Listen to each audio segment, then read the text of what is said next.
Now, what we're seeing here in Australia, the rise of one nation, actually seems to be much like we're seeing in many other countries, with, of course, often the decline of traditional conservative parties, or at least the politicians within them. In Britain, you've got the anti-immigration reform party of Nigel Farage, way ahead of both Labor and the Conservatives. In the US, there's been the Trump revolution. It's basically taken over the old Republican Party. Also on mass immigration, that was a key policy for Donald Trump. In Germany, the anti-immigration AfD party is also soaring in the polls. In Italy, Prime Minister Giorgia Meloni, she won power, promising to crack down on illegal immigration. In France, the anti-immigration National Rally Party has also got more support than ever. I mean, something is happening, and it's something the most Liberals here still can't or won't or don't dare understand, or maybe they simply reject it, I don't know.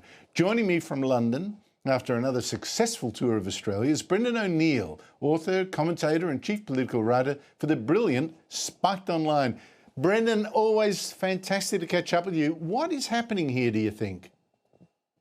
Something extraordinary is happening here. Of course, typically it sometimes gets written off as racist or xenophobic, the rise of all these immigration skeptical parties.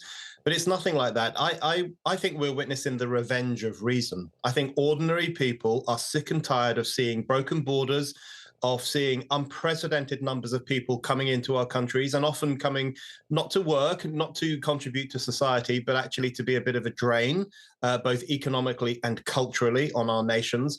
People have been witnessing this now for the past 20, 30, 40 years, and they've had enough of it. And I think, the rise of something like reform in the UK is extraordinary. This is an attempt by ordinary people to restore nationhood, to fix the borders, to claim back the ideals of sovereignty after years and years of globalist mayhem. It really is, I think, the most significant political movement of our times, and the impact it will have, I think, could change the course of history. It's interesting that it really does focus on immigration in particular. Like, people are feeling the sense of home is threatened, I think. Now, Brendan, you've written a lot on Australian politics as well, and may I say with great insight. What should be the lesson of this change for our Liberal Party, or is every country a little unique? The situation is a little different. Is it happenstance that it's all happened at the same time in so many countries? Well, you nailed it there, Andrew, with your use of the word home. Because in the UK, Nigel Farage refers to it as the politics of home. This is about giving people in the United Kingdom, and by the way, this is not a racial thing. There are British people who come from Irish backgrounds like me and Indian backgrounds and other backgrounds who want to do this, who want a new politics of home, of cultural security, of feeling like you belong to the nation and that the nation belongs to you. And I would suggest that the Liberals take this on board. And they recognize that you can't just have open borders anymore. Sometimes you can't just have completely free market policies. You have to listen to what ordinary people want. You have to sometimes make compromises. And Farage is kind of weaving an interesting path between both the Thatcherite politics of neoliberalism and also the overbearing statism of the Labour Party. He's trying to find a new way between those two things that gives people cultural security and economic security. That's what the Liberals need to start pursuing as well. The Liberals should look at the Conservative Party in the UK. We've got a good leader of the Conservative Party at the moment, Kemi Badenoch. She's a good leader, a good speaker. She's got good ideas. But the Conservative Party is a busted flush. It is on its way to historical decline and insignificance. And if the Liberals don't want to go down that same road, they really need to start bucking up their ideas, I think. Well, one of the things that's killing the Conservatives, of course, their past record is really against them, because they promise a lot of things they didn't deliver. And if they promise them again now, fingers crossed, we really mean it. I think the Liberals here are a little bit in that same position on things like, immigration and net zero. Meanwhile, something shocking in Britain, Brendan. I mean, another example of this insane persecution of Jews that we see here, that you see there. In Brighton, you've now got anti-Israel activists going door to door to check if the people inside are Zionists or anti-Zionists. It's unbelievable. They're pushing a boycott of Israel. Here they are. You're anti-Zionist? Yeah, because the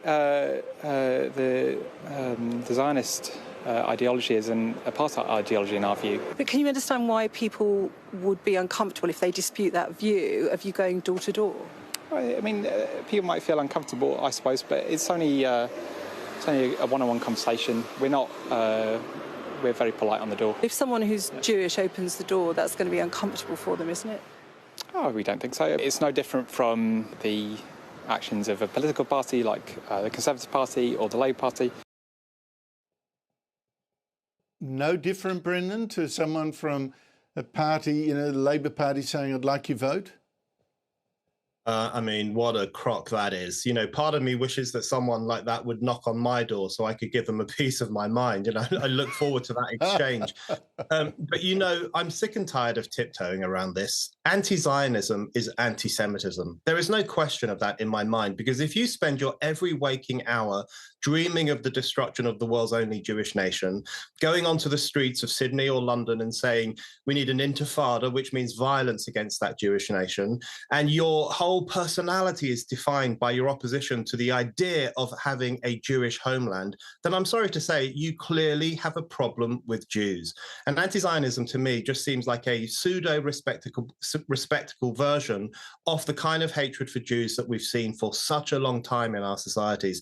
And the protests that you guys had in Sydney during Herzog's visit were just so shocking to me. There was Herzog comforting a widow at Bondi, comforting the people who survived that atrocity, and people on the streets of Sydney were calling for more intifada, more violence against Jews. Perhaps 15 dead people weren't enough for them. They want more of it. I think everyone can now see that what dresses itself up as anti-Zionism looks like an old-fashioned hatred come back to life, and that's deeply concerning.